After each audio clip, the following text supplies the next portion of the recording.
ఓం నమో వెంకటేశాయ. జ్యోతిష్ రత్నాకరం ఛానల్కి స్వాగతం.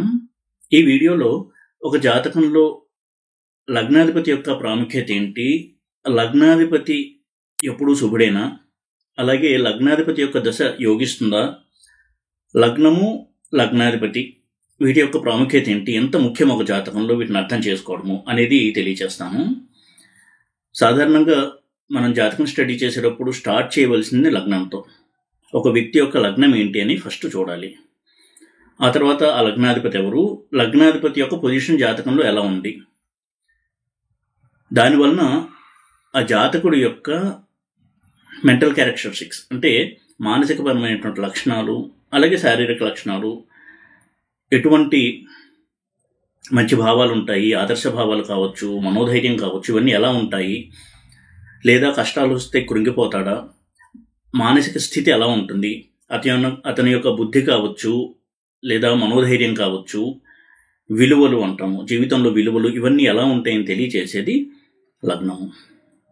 ఎప్పుడూ కూడా జాతకాన్ని చూసినప్పుడు ఫస్ట్ చూడవలసింది లగ్నము.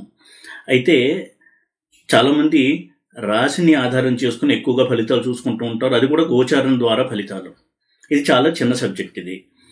ఎందుకంటే ప్రతి జీవి యొక్క పుట్టుక, ఒక వ్యక్తి జన్మించాడు అంటే అతని యొక్క డేటు టైము యునీక్, అది అతనికి మాత్రమే ఉండేవి. ఒకవేళ ఒకే హాస్పిటల్లో 2 బెడ్లో 2 శిశువులు జన్మించారు, ఒకే టైం కనుక్కుందాము, కానీ వారి లాటిట్యూడ్ లాంగిట్యూడ్ వేరే ఉంటాయి కదా. ఆ తేడా కొద్దిగా ఉన్నప్పటికీ కూడా, కొంచెమైనప్పటికీ కూడా లాటిట్యూడ్ లాంగిట్యూడ్ ఒకటి కాదు. కాబట్టి ప్రతి పుట్టుక కూడా యునీక్, విలక్షణమైందే. అటువంటి సందర్భంలో ఆ జాతకుడికి ఐడెంటిటీ ఏంటి, ఆ జాతకుడి యొక్క ఐడెంటిటీ ఏంటి అంటే లగ్నము. అయితే దురదృష్టవశాత్తు సోషల్ మీడియాలో, టీవీ ఛానల్స్లో ముఖ్యంగా ఎక్కువగా రాశి ఫలాల గురించే చెప్పడము, అదే ఓదరగొట్టడము.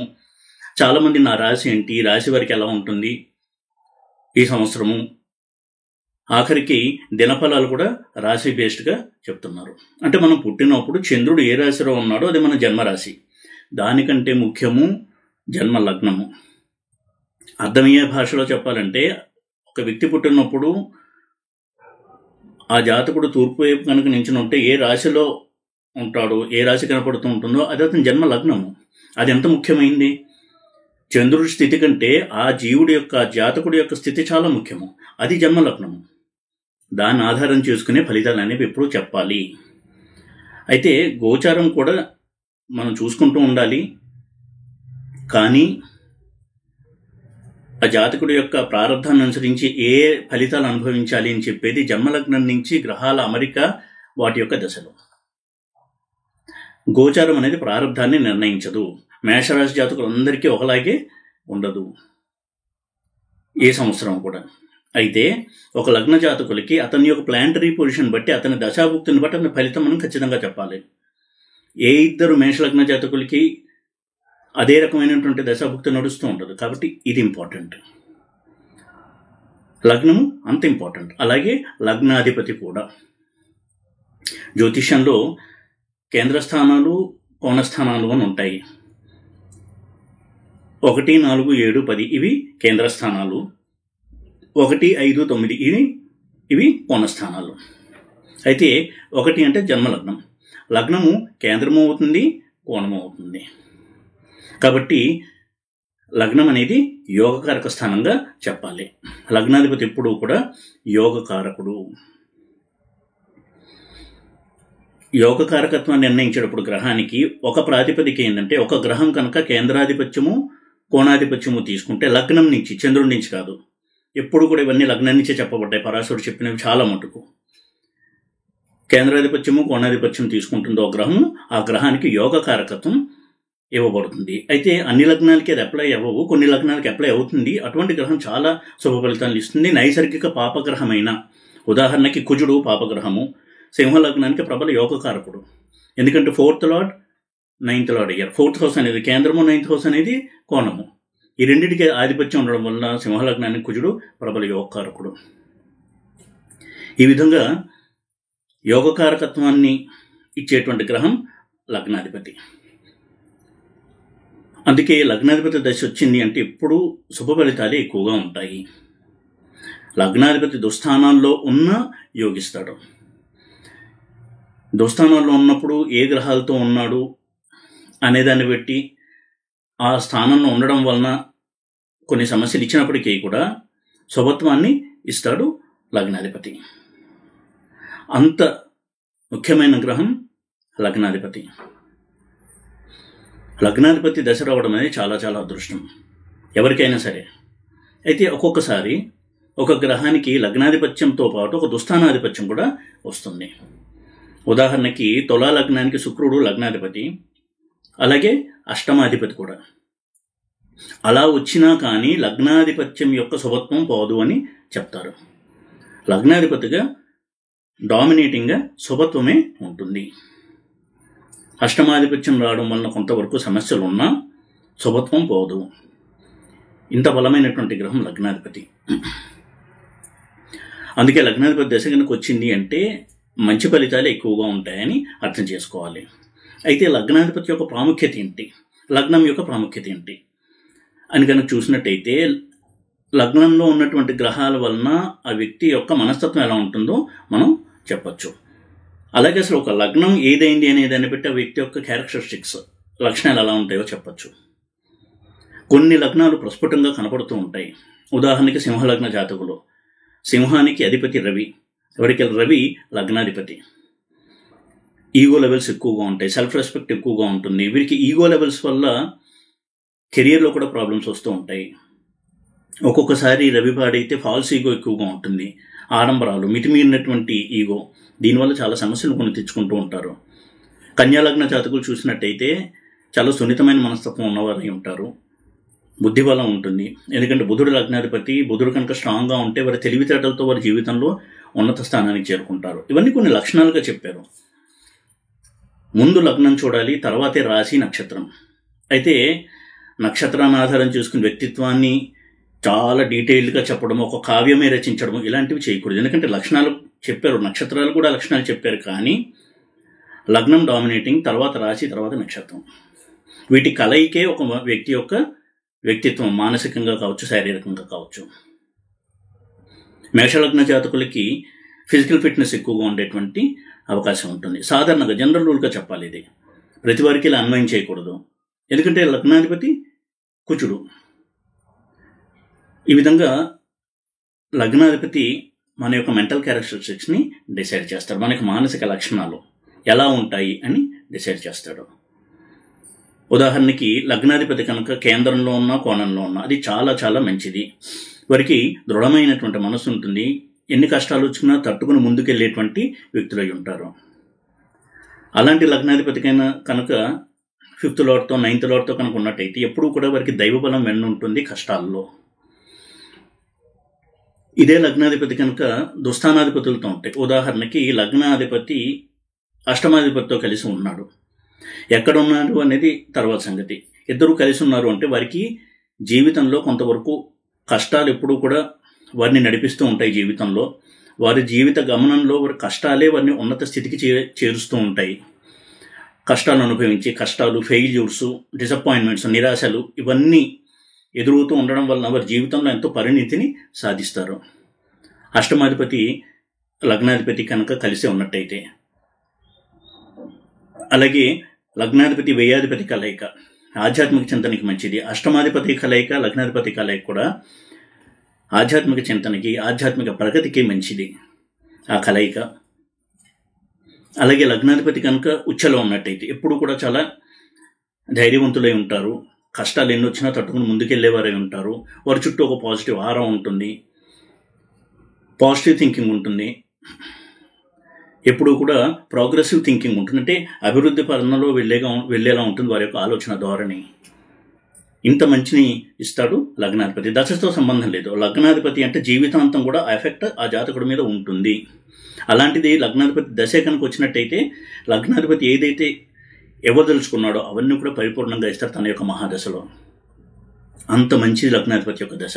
లగ్నాధిపతి నైసర్గిక పాపి కావచ్చు, శుభుడు కావచ్చు, శని లగ్నాధిపతి కావచ్చు, రవి లగ్నాధిపతి కావచ్చు. వాళ్ళ దశ వచ్చిందంటే చాలా మంచి ఫలితాలు ఉంటాయి. శని, రవి పాపగ్రహాలు అయినా కానీ లగ్నాధిపత్యం తీసుకుంటే చాలా శుభులుగా ఉంటారు జీవితంలో ఫలితాలను ఇచ్చే విషయంలో. ఇక లగ్నాధిపతి కనుక నీచలో ఉన్నట్టయితే కొంతవరకు సున్నితమైన మనస్తత్వం ఉండడము, కష్టాలకి ఎక్కువగా చెల్లించడము, మైండ్ కూడా ఈజీగా డిప్రెషన్లోకి వెళ్ళడము, ఇటువంటి అవకాశాలు ఉంటాయి.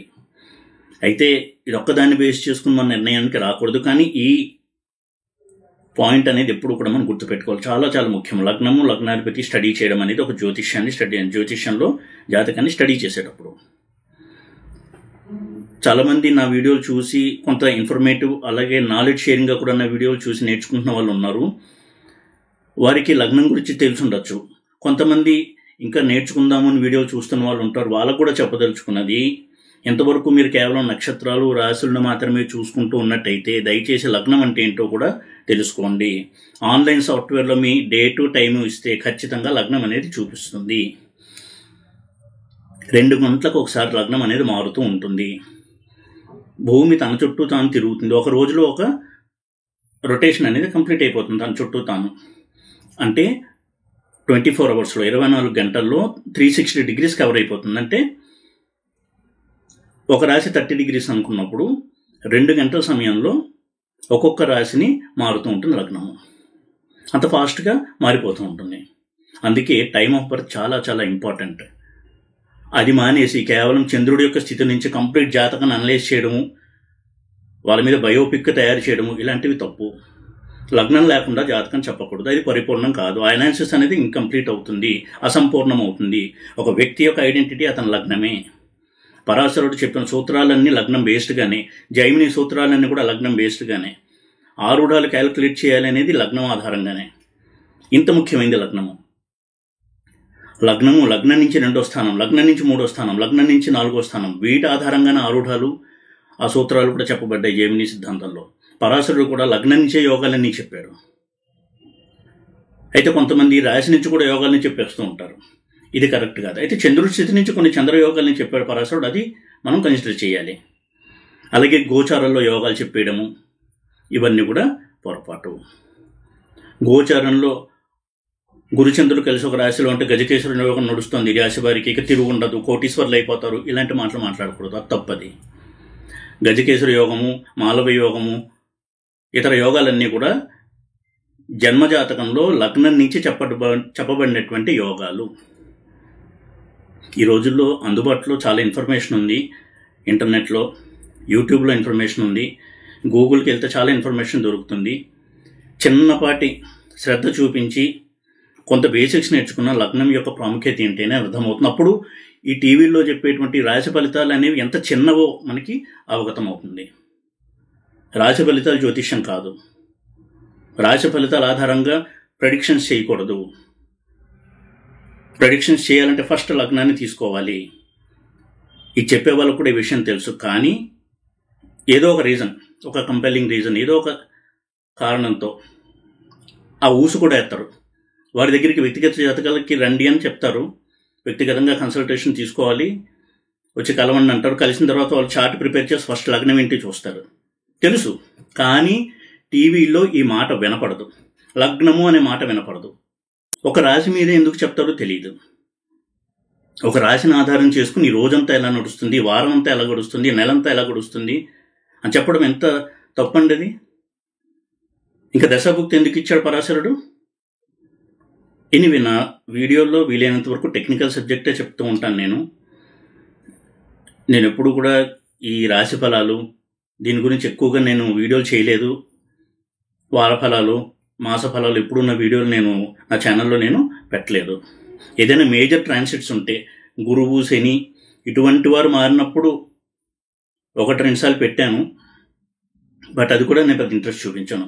ఎందుకంటే మన ప్రారంభం ఏంటి అని తెలియజేసేది గోచార ఫలితాలు కాదు. మన దశాభుక్తి ప్రకారము, లగ్నం నుంచి ఉన్న ప్లానటరీ పొజిషన్ ప్రకారము ఇప్పుడు మంచి ఫలితం రావాలి అన్నప్పుడు గోచారంలో కూడా మంచి ఫలితం ఉంటే చాలా మంచి ఫలితాలు అందుకుంటాడు. కొంత గోచారంలో వ్యతిరేకం ఉంటే దశాభుక్తి ఇచ్చేటువంటి మంచి ఫలితాలు కొంత అవరోధం అనేది ఏర్పడుతూ ఉంటుంది. కాబట్టి ఏలినట్స్ని చూసి భయపడిపోవడము, అర్ధాష్టమశం వెంట భయపడిపోవడము అనేది అంత మంచి పద్ధతి కాదు. అలాగే గోచారం కూడా అందరూ జన్మరాశి నుంచే చూస్తూ ఉంటారు. లగ్నం నుంచి కూడా చూడాలి గోచారం. ఎనీవే, లగ్నం అనేది అంత ఇంపార్టెంట్. ఇక వివాహవంతన విషయంలో కూడా లగ్నం ఆధారంగా కొంతవరకు మనం ఎంతవరకు వాళ్ళిద్దరికీ కంపాటిబిలిటీ ఉంటుంది అని చెప్పొచ్చు. ఉదాహరణకి మేషలగ్న జాతకులు, వారి కొంత కోపం ఉండే అవకాశం ఉంటుంది, చాలా స్ట్రాంగ్ మైండ్ ఉంటుంది, పట్టుదల ఉంటుంది, ముక్కుసూటితనం ఉంటుంది. ఇటువంటి వారికి సింహలగ్న జాతకులకి మ్యాచ్ చూస్తున్నాం అనుకోండి, సింహలగ్నం వారికి కొంత ఈగో లెవెల్స్ ఎక్కువ ఉంటాయి, షార్ట్ టెంపర్ ఉంటుంది, కొంత సిమిలర్ ఫీచర్స్ ఉంటాయి. కాబట్టి కొంత శ్రద్ధగా మనం స్టడీ చేయాలి, వీరిద్దరికీ పొంతన ఎంత బాగుంటుంది అని. ఈ పాయింట్ బేస్ సిస్టమ్ అనేది ఎప్పుడూ కూడా కరెక్ట్ కాదు, అది కంప్లీట్ రిజల్ట్స్ ఎప్పుడు ఇవ్వలేదు. పాయింట్స్ బాగా వచ్చి కూడా 3 నెలలలో డైవర్స్కి అప్లై చేసినటువంటి ఎగ్జాంపుల్స్ ఉన్నాయి. దయచేసి ఈరోజు ఇంత సమాచారం అందుబాటులో ఉంది కాబట్టి ఇటువంటి వాటి నుంచి కొంచెం పైకి ఎదిగి ఆస్ట్రాలజీ అంటే ఏంటి అనేది కొంత తెలుసుకునే ప్రయత్నం చేయండి. చాలా ఇన్ఫర్మేషన్ ఉంటుంది గూగుల్లో. నా వీడియోల్లో చాలా తక్కువే ఉండొచ్చు, మీ గూగుల్లోకి వెళ్తే చాలా మెటీరియల్ ఉంటుంది, పీడిఎఫ్లు డౌన్లోడ్ చేసుకోవచ్చు, చదవచ్చు. మనకి టీవీల్లో చెప్పేదే జ్యోతిష్యం కాదు. పొద్దున్న 7 వచ్చే దినఫలము, ఆదివారం రోజు పొద్దున్న వారఫలాలు, ఇదే జ్యోతిష్యం కాదు. ఇకపోతే మ్యారేజ్ చేద్దాం అనుకునేటప్పుడు అబ్బాయి కానీ అమ్మాయి కానీ మ్యాచ్ మేకింగ్ చేసేటప్పుడు కూడా లగ్నాధిపతి లగ్నము యొక్క పాత్రను స్టడీ చేయాలి.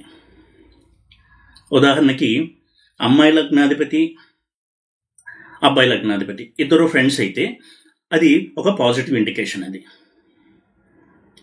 అలాగే అమ్మాయి లగ్నాధిపతి అలాగే అబ్బాయి లగ్నాధిపతి వీరిద్దరి యొక్క రిలేషన్ కేంద్ర సంబంధం, కోణ సంబంధం ఉంటే అది కూడా మంచిదే. లగ్నాలు పరస్పరం కేంద్రమైన పరస్పరం ఆపోజిట్లో ఉన్నా కూడా మంచిది. అంటే అర్థమయ్యేలా చెప్పాలి అంటే సింహలగ్నము అబ్బాయి, కుంభలగ్నం అమ్మాయి, ఇది మంచిది. ఎందుకంటే ఈ రెండు కూడా సమసప్తకాలు, ఒకదానికొకటి 7వ ఇంట్లో ఉంటాయి. అలాగే అబ్బాయి లగ్నాధిపతి అమ్మాయి లగ్నాధిపతి ఇద్దరు మంచి రిలేషన్లో ఉన్నప్పుడు కూడా మంచిగానే మనం చెప్పాలి. అది కంపాటిబిలిటీలో అదొక ఆస్పెక్ట్ అది. అయితే ప్రధానంగా పాయింట్స్ ఎన్ని కలిసినా వ్యక్తిత్వం మ్యాచ్ అవుతుందా లేదా అని కూడా స్టడీ చేయాలి. మ్యాచ్ మేకింగ్లో చాలా ప్రధానం. అసలు ఈ జాతకంలో డైవర్స్ ఉందా, ఉంది అంటే ఎన్ని రెమెడీస్ చేసినా దాన్ని తప్పించలేము. డైవర్స్ని క్యాన్సిల్ చేయడానికి రెమెడీస్ ఉండవు. ఇలాగ బలమైన ప్రారంధాలు ఏవైతే ఉంటాయో వాటిని క్యాన్సిల్ చేయడానికి రెమెడీస్ ఉండవు. కదలి వివాహము, కుంభ వివాహం ఇవన్నీ చేసినా కానీ డైవర్స్ అవుతుంది. ఇది వినడానికి కటువుగా ఉన్న ఇది సత్యమే. ఎంతోమంది అలా ఆశ పెట్టుకుని లక్షలు ఖర్చు పెట్టి పెళ్లికి ముందే రెమెడీస్ చేయించిన తర్వాత కూడా పెళ్ళైన 3 నెలలకి విడాకులకి అప్లై చేసినటువంటి కేస్ స్టడీస్ ఉన్నాయి. కాబట్టి దయచేసి ఆస్ట్రాలజీని ఒక వేదిక సబ్జెక్ట్గా చూడండి, సత్యాన్ని చెప్పే శాస్త్రంగా చూడండి. బ్రహ్మదేవుడిని మించిపోయిన వాళ్ళం మనం అన్నట్టు రెమెడీస్తో అన్నీ మార్చేస్తామనడం పొరపాటు. ఇలా ఒక అవగాహన తెచ్చుకోవచ్చు. ఎవరు నా వీడియోనే చూడక్కర్లేదు, ఎంతో మెటీరియల్ ఉంది కాబట్టి ఎవరికి వాళ్ళే స్టడీ చేస్తే తెలుస్తాయి ఈ విషయాలన్నీ కూడా. జ్యోతిషం అందరూ నేర్చుకోవచ్చు, కానీ ప్రెడిక్షన్స్ చేయాలంటే ఆ కాంబినేషన్స్ వాళ్ళ జాతకంలో ఉండాలి. అట్లీస్ట్ సబ్జెక్ట్ నాలెడ్జ్ పెంచుకోవడం వల్ల చాలా చాలా మేలు జరుగుతుంది. అనవసరమైనటువంటి అపోహలు మనకి రాకుండా ఉంటాయి. లగ్నం గురించి ఎందుకు ఎక్కువ చెప్తున్నానంటే చాలా మందికి తెలియని సబ్జెక్టు లగ్నము. ఏమండి మా అమ్మాయికి ఏ నక్షత్రం అబ్బాయితో పెళ్లి చేస్తే బాగుంటుంది, ఏ రాశి అబ్బాయితో పెళ్లి చేస్తే బాగుంటుంది అంటారు తప్ప ఏ లగ్నం అబ్బాయితో పెళ్లి చేస్తే బాగుంటుంది ఎవరు అడగరు. చాలా మందికి లగ్నం అనేది తెలియదు కూడా. తెలుసులే చాలా సింపులే కదా అనుకున్నాం, కానీ చాలా మందికి లగ్నం గురించి అవగాహన లేదు. ఎప్పుడు చూసినా రాశి నక్షత్రం ఈ రెండు మీద డిస్కషన్స్. మొత్తం మన జీవితాన్ని తారుమారు చేసేవి కావచ్చు, ఉద్ధరించేవి కావచ్చు. కేవలం నక్షత్రాలు రాశి అని అనుకోవడం పొరపాటు. ఆ రెండు కూడా ప్రభావం చూపించిన లగ్నం కూడా మనం చూడాలి. మొట్టమొదటి చూడవలసిందే లగ్నము, అలాగే లగ్నాధిపతి. ఒక జాతకంలో ధనయోగం ఉంది, రాజయోగం ఉంది. ఆ రాజయోగంలో కనుక లేదా ధనయోగంలో కనుక లగ్నాధిపతి కనుక పాల్గొన్నట్టయితే ఆ యోగానికి బలం పెరుగుతుంది. అసలు లగ్నాధిపతి రాజయోగకారకుడు, ధనయోగకారకుడు. లగ్నాధిపతి కనుక కేంద్రంలో ఉన్న కోణంలో ఉన్న చాలా మంచి ఫలితాలు ఇస్తాడు. తన దశలో మహాదశలో ఎన్ని ఒడిదుడుకులు ఇచ్చిన గ్రాఫ్ ఇప్పుడు కూడా పైకే వెళ్తూ ఉంటుంది లగ్నాధిపతి దశలో. అందులో లగ్నాధిపతి చాలా బలంగా కనుక్కున్నట్టయితే ఉచ్చలో ఉన్న, కేంద్ర కోణాల్లో ఉన్న, రాజయోగంలో ఉన్న, ధనయోగంలో ఉన్న చాలా మంచి ఫలితాలు ఇస్తాడు లగ్నాధిపతి. లగ్నాధిపతి ఏ స్థానంలో ఉన్నా మంచిగా చేస్తాడు. ఉదాహరణకి లగ్నాధిపతి 6వ ఇంటి ఉన్నాడు. 6వ ఇల్లు అంటే అనారోగ్యం సంబంధించినటువంటి హౌస్. అంటే అంతకుముందు వరకు ఏదన్నా వారికి డిసీజెస్ ఉన్నా 6th హౌస్లో ఉన్నటువంటి లగ్నాధిపతి దశ వచ్చినప్పుడు దానికి ట్రీట్మెంట్ అనేది దొరుకుతుంది. పర్మనెంట్ క్యూర్ వైపుకి అడుగులు వేస్తారు. అలాగే 6th హౌస్ అనేది కాంపిటీషన్కి సంబంధించినటువంటి హౌస్. అది స్టూడెంట్స్గా ఉన్న టైంలో 6th హౌస్లో లగ్నాధిపతి దశ కిందకి వచ్చినట్టయితే కాంపిటేటివ్ ఎగ్జామ్స్లో వాళ్ళు బాగా పర్ఫామ్ చేస్తారు. ఈ విధంగా దుస్థానంలో ఉన్న కానీ లగ్నాధిపతి తన యొక్క శుభత్వాన్ని కోల్పోడు. కాబట్టి లగ్నాధిపతి ఎవరో తెలుసుకోవడం చాలా చాలా ముఖ్యము. D1 చార్ట్లో ఇక చాలామంది D9 చార్ట్ గురించి కూడా అడుగుతూ ఉంటారు. ఇవన్నీ D9 చార్ట్లో కూడా చూడాలా అని. మొట్టమొదటి D1 చార్ట్ చూడాలి, రాశి చార్ట్ అంటాము. ఆ తర్వాత D9, D10 ఇవన్నీ కూడా చూడాలి. కేవలం D9ని తీసుకుని మనం అనాలిసిస్ చేయకూడదు. D1 చార్ట్ ఫస్ట్ అనలైజ్ చేసి అందులో ఒక రిజల్ట్ని కనుక మనం చూసాము అంటే ఆ రిజల్ట్ యొక్క స్ట్రెంత్ ఎంత, బలం ఎంత అని స్టడీ చేయడానికి D9కి వెళ్ళాలి. అంతే తప్ప D1ని సెపరేట్గా D9ని సెపరేట్గా చూడడము, ఏమండి మాకు నవాంశలో 7వ కుజుడు ఉన్నాడు, కుజదోషమా అని భయపడిపోవడము అవి కరెక్ట్ కాదు. అలాగే పరాశరుడు చెప్పినటువంటి యోగాలు ఏవైతే ఉన్నాయో, గజకేశ్వర యోగము, ఇంకా అద్భుతమైనటువంటి రాజయోగాలు, ఇవన్నీ కూడా D1 చార్ట్లో చూడాలి, D9 చార్ట్లో కాదు. అవి కూడా లగ్నం నుంచి చూడాలి, రాశి నుంచి కాదు. ఇవి చాలా చిన్న చిన్న విషయాలు. ఇవి కనుక ఎవరికి వాళ్ళు కొంచెం ప్రాక్టీస్ చేసుకోగలిగితే వాళ్ళ జాతకం గురించి వాళ్ళకే ముందు ఒక అవగాహన వస్తుంది, ఒక జ్యోతిష్యుడి దగ్గరికి వెళ్ళే ముందే. ఈ విధంగా లగ్నాధిపతి మన పూర్వజన్మ వాసనలు ఏంటి, పూర్వజన్మలో మన యొక్క జీవితం ఎలా ఉంది అని కూడా తెలియజేస్తాడు లగ్నాధిపతి. ఎందుకంటే లగ్నం అంటేనే ఆ జీవుడి యొక్క బర్త్ గురించి చెప్పేది, పుట్టుకను గురించి చెప్పేది. లగ్నాధిపతి అష్టమంలో ఉన్నాడు లేదా అష్టమాధిపతితో కలిసి ఉన్నాడు అంటే వారికి కొంత స్పిరిచువల్ థింకింగ్ ఉంటుంది, ఆధ్యాత్మిక చింతన ఉంటుంది. అది ఇంతకుముందు జన్మల నుంచి కూడా కంటిన్యూ అవుతూ ఈ జన్మలో కూడా కంటిన్యూ అవుతూ వచ్చింది. అలాగే లగ్నాధిపతి 5th హౌస్తో 5th లార్డ్తో సంబంధం కనుకున్నట్టయితే వారు కొంత ఆర్టిస్టిక్ వ్యక్తులుగా ఉండడానికి అవకాశం ఉంటుంది. మంచి హృదయం ఉన్నటువంటి వ్యక్తులుగా ఉంటారు, స్పందించే గుణం ఉంటుంది. మనస్తత్వం గురించి చెప్తున్నట్టయితే సంతానం నుంచి మంచి రిలేషన్ ఉంటుంది, సంతానాన్ని ప్రేమించే వ్యక్తులుగా ఉంటారు.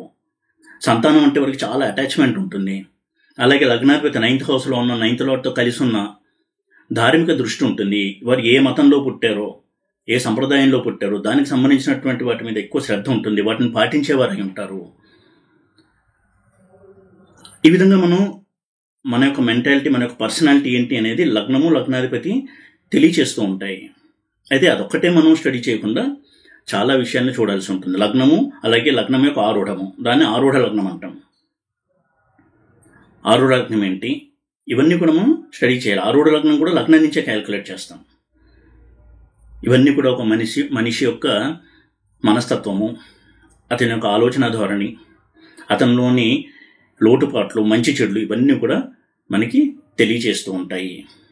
అలా తెలియజేయడంలో ఉద్దేశం ఏంటి అంటే తనను తాను మార్చుకోమని చెప్పడమే, ఆ సందేశం ఇవ్వడమే ఇండైరెక్ట్గా. ఆ ప్రయత్నం చేసినప్పుడు ప్రతి జాతకుడు కూడా జ్యోతిష్యాన్ని స్టడీ చేయడం వల్ల చాలా ప్రయోజనాన్ని పొందుతాడు. అంతే తప్ప తాత్కాలికంగా దినఫలాలు చూసి ఈరోజు బాగుండాలి, వార ఫలాలు చూసి ఈ వారం అంతా బాగుండాలి, కష్టం వచ్చినా కానీ వెళ్ళిపోవాలి, నన్ను ఎవరు ఏం చేయకూడదు, నన్ను ఎవరు ఏం అనకూడదు, కాబట్టి ఏ రెమెడీ చేయాలి, ఏ గుడికి వెళ్ళాలి, ఏం దానం ఇవ్వాలి, ఈ దృష్టితో మనం జ్యోతిష్యాన్ని చూడకూడదు, నేర్చుకోకూడదు. జ్యోతిష్యం చాలా ఉన్నతమైనటువంటి విషయాల గురించి మాట్లాడుతుంది. ఒక జీవుడి ప్రయాణాన్ని గురించి చెప్పేది జ్యోతిష్యము. అంతే తప్ప మనకొచ్చే కష్టాలని పోగొట్టేసేటువంటి శాస్త్రం కాదు. రెమెడీస్ రూపంలో, చిట్కాల రూపంలో, చిన్నపాటి ఉపాయాల రూపంలో.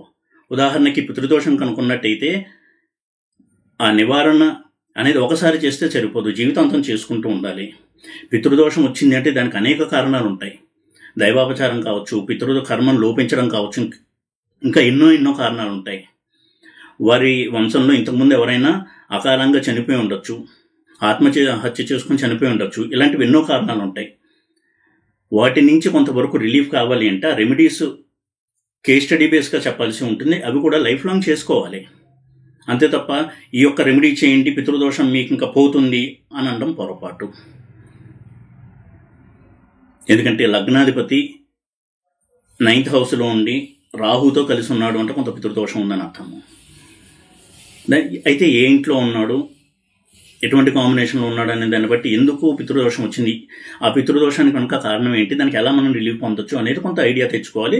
ఎప్పుడు కూడా చేసుకుంటూ ఉండాలి. ఆ లగ్నాధిపతి దశలో ఆ పితృదోష నివారణకి ఎక్కువగా మనకి అవకాశాలు కూడా దొరుకుతాయి. మనకి హెల్ప్ చేస్తాడు లగ్నాధిపతి దోష నివారణకి. కాబట్టి లగ్నాధిపతి ఎంత ముఖ్యమో, లగ్నం అనేది ఎంత ముఖ్యమో ప్రతివారు తెలుసుకున్నట్టయితే ఇంకొంత హయ్యర్ లెవెల్కి వెళ్ళి జ్యోతిషాన్ని అర్థం చేసుకోవడం అనేది సాధ్యమవుతుంది. అలాగే మనం గురించి మనం తెలుసుకుని మనం ఎలాగా ఇంకా మెరుగుపరుచుకోవచ్చు అనేది తెలియచేస్తాడు లగ్నాధిపతి. అలాగే లగ్నంలో ఉన్న గ్రహాన్ని బట్టి కూడా మనస్తత్వం అనేది ఉంటుంది. తీవ్రగ్రహాలు లగ్నంలో ఉంటే మనస్తత్వం ఒకలా ఉంటుంది. శుభగ్రహాలు లగ్నంలో ఉంటే ఒక విధమైనటువంటి మనస్తత్వం ఉంటుంది. రవి కనుక లగ్నంలో ఉన్నట్టయితే కొంత ఈగో లెవెల్స్ ఎక్కువగా ఉంటాయి. చంద్రుడు లగ్నంలో ఉంటే చాలా ఎమోషనల్ పర్సన్స్గా ఉంటారు. మానసికంగా ఎప్పుడు కదిలిపోయే వ్యక్తులుగా ఉంటారు. కుజుడు లగ్నంలో ఉంటే కోప స్వభావిగా ఉంటారు. ముక్కుసూటితనం ఉంటుంది, పట్టుదల ఉంటుంది. ఏదైనా సరే నిజాయితీగా ఆలోచించేటువంటి వ్యక్తులు అయి ఉంటారు. బుధుడు కనుక ఉన్నట్టయితే తెలివితేటలు ఎక్కువ ఉంటాయి, లౌక్యం ఉంటుంది, ఎప్పుడు ఎక్కడ ఎలా ఉంటే మన పని అవుతుంది అనేటువంటి తెలివితేటలు ఉంటాయి. గురువు లగ్నంలో ఉన్నట్టయితే వివేకము, శాస్త్రజ్ఞానము, శాస్త్రాల పట్ల అభిరుచి, గౌరవము ఇవన్నీ కూడా ఇస్తాడు. మంచి విద్యను ఇస్తాడు గురువు లగ్నంలో ఉంటే. శుక్రుడు లగ్నంలో ఉన్నట్టయితే చాలా మానవతావాదిగా ఉంటారు. మెత్తని హృదయం ఉంటుంది, మృదువైనటువంటి మనసు ఉంటుంది. రిలేషన్స్ అంటే చాలా ప్రాముఖ్యతనిస్తారు. అది లవరే కావచ్చు, ఇంట్లో ఫ్యామిలీ మెంబర్స్తో రిలేషన్ కావచ్చు, ఫ్రెండ్స్తో రిలేషన్ కావచ్చు, వీటికి ఎక్కువ ప్రాధాన్యత ఇస్తారు. శని లగ్నంలో ఉన్నట్టయితే ఎంతసేపు కష్టించి పని చేసేటువంటి స్వభావం ఉంటుంది. నీతి నియమాలకి కట్టుబడే వ్యక్తులుగా ఉంటారు. అదే శని పాడైనట్టయితే బద్ధకము, ఏ పని చేయాలన్న ఇంట్రెస్ట్ లేకపోవడము, ఇలాంటి ఫలితాలు ఉంటాయి. లగ్నం ముందు చూడాలి. అలాగే లగ్నాధిపతిని కూడా చూడాల్సి ఉంటుంది. లగ్నాధిపతి ఎంత బలంగా ఉన్నాడు, ఏ గ్రహాలతో లగ్నాధిపతి ఉన్నాడు అనేది కూడా మనం స్టడీ చేయాలి. ఈ విధంగా లగ్నాధిపతి యొక్క ప్లేస్మెంట్, లగ్నంలో గ్రహాల యొక్క ప్లేస్మెంట్, అలాగే లగ్నాధిపతి దశ ఎటువంటి రిజల్ట్స్ ఇస్తుంది అనేటువంటి అనాలిసిస్, ఇవన్నీ కూడా మనకి చాలా సహాయపడతాయి ఒక జాతకాన్ని విశ్లేషణ చేసేటప్పుడు. ఈ వీడియో కనుక మీకు నచ్చినట్టయితే లైక్ చేసి, షేర్ చేసి, సబ్స్క్రైబ్ చేయండి. ఓం నమో వెంకటేశాయ.